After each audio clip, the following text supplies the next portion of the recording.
Get my 6.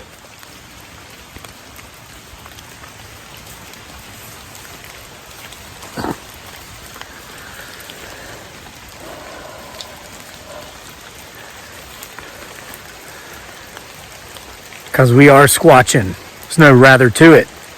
And we're kicking it old school with the inside out toboggan and the potential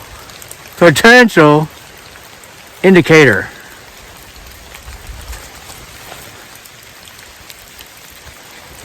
Why? Because this is huge. I was down there in my kitchen baking my chicken pot pie for dinner because my beautiful bride Dearly, aka Giggly Girl, is at the beach right now while I'm here in the Blue Ridge Mountains getting rained on. So there's no chicken adobo for me. There's no barbecued chicken feet for me tonight. It's chicken pot pie. And when I looked out the window, I saw something huge up here. And I've got some huge news for you that's amazing. So we're going to go up here. I'm going to flip the phone so you have the view I have as I go up through here. I'm going to go up the trail I keep mowed down around my property up to the campground. And I'm going to do my best to not talk. And you know that's very difficult for a guy like me who talks too much.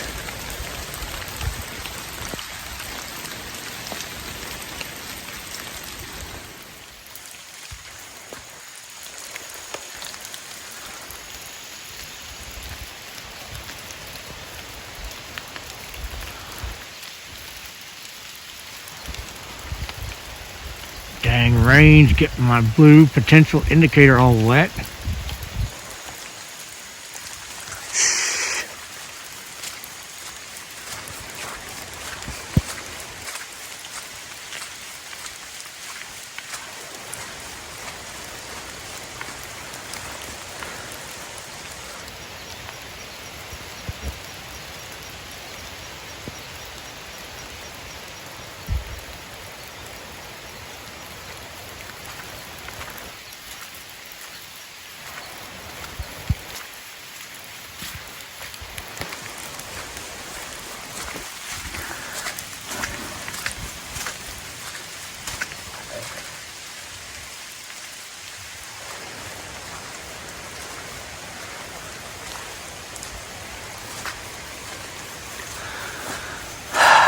I keep this mowed down so we can walk through here, so I can run, mountain bike. I even drive my truck through here.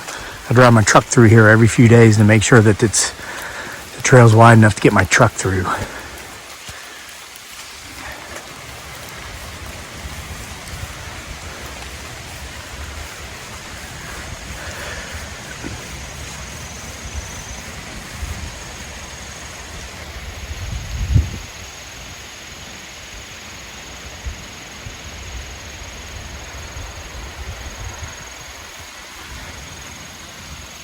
What? Whoa. Do you see that strange mist? What is that?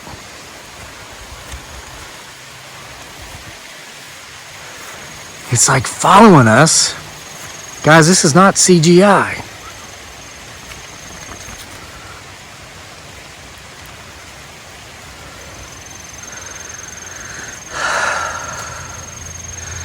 I think I know who that was.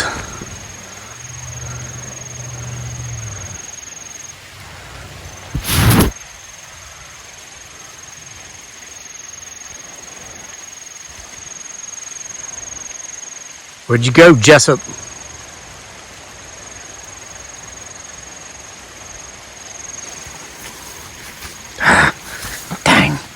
Dang rain.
He, she, it, or they may have eluded us.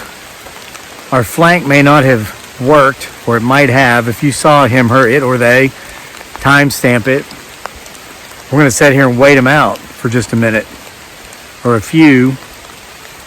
Yep, I got, whoa.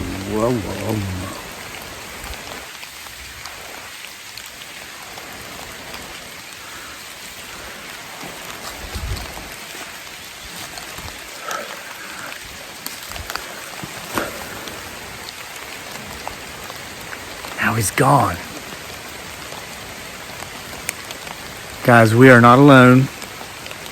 You saw that. I didn't make that up.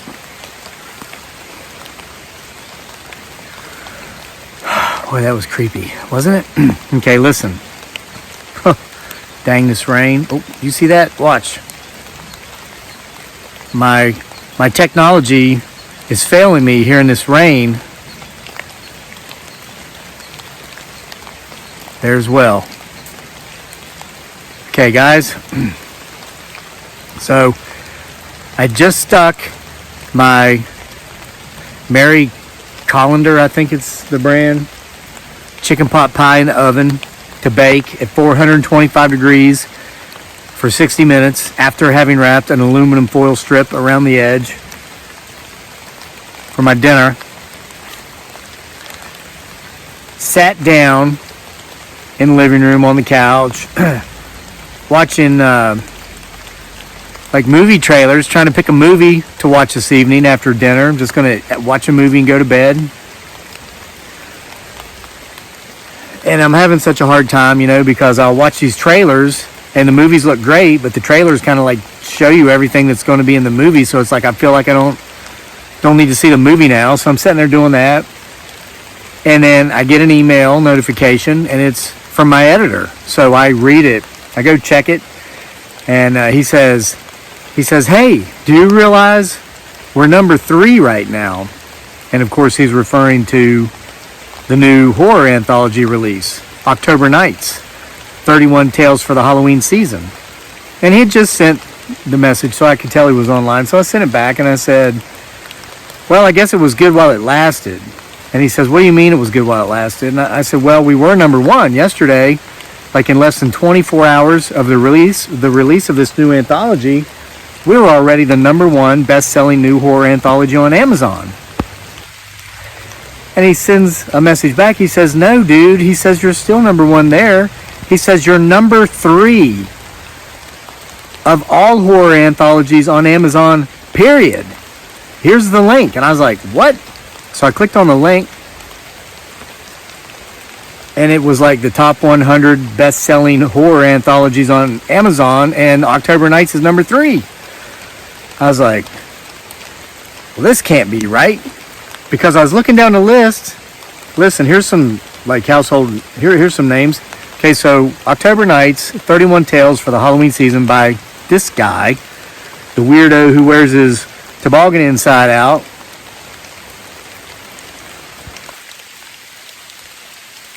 Number 3, okay? Here's just some examples. Number 5, Turn of the Screw by Henry James, considered one of the greatest American writers of the last century. I've read Turn of the Screw. Boring.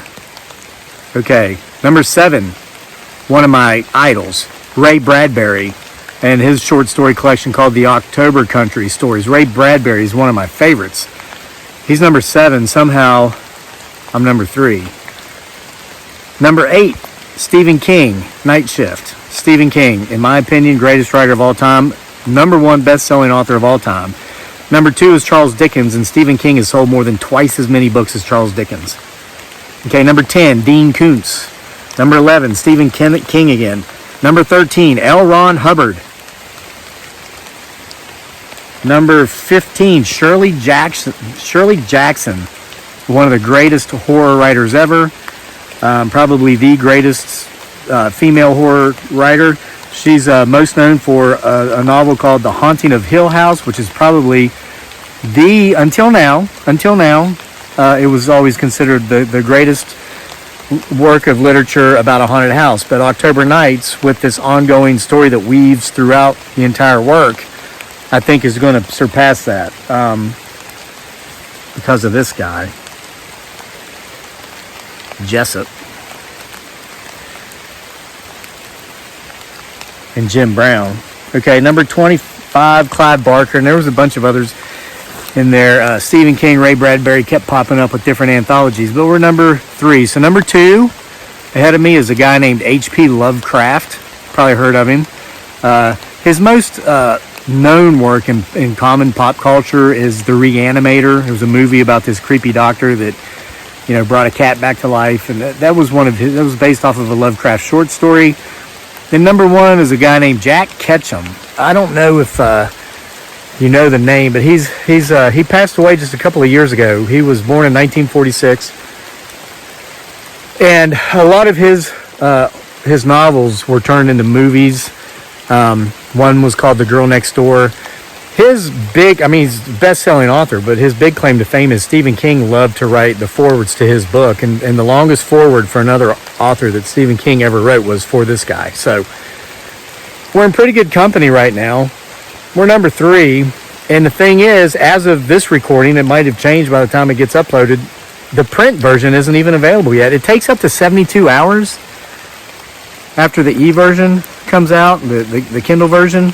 It's been about 48, so it should be any time now. Trust me, when it's available in print, I'm going to post on the community page on our channel that's there. But I just thought that was pretty neat. And again, like the video I made yesterday, I have you to thank. I wrote it, but again, it's not ranked number 3rd on the best written horror anthology on Amazon. It's number 3 best-selling horror anthology, and that's only because you folks have been buying it. And I can't thank you enough. I mean, it's just to be me and to see my name. Well, I crumpled it because it's wet. I wasn't crumpling them out of disrespect for those names, but to see my name on a list with those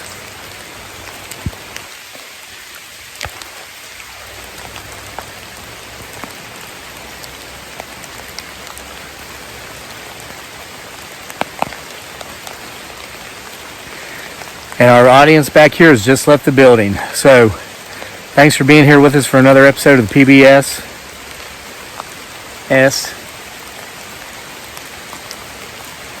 The Potential Bigfoot Sasquatch Show.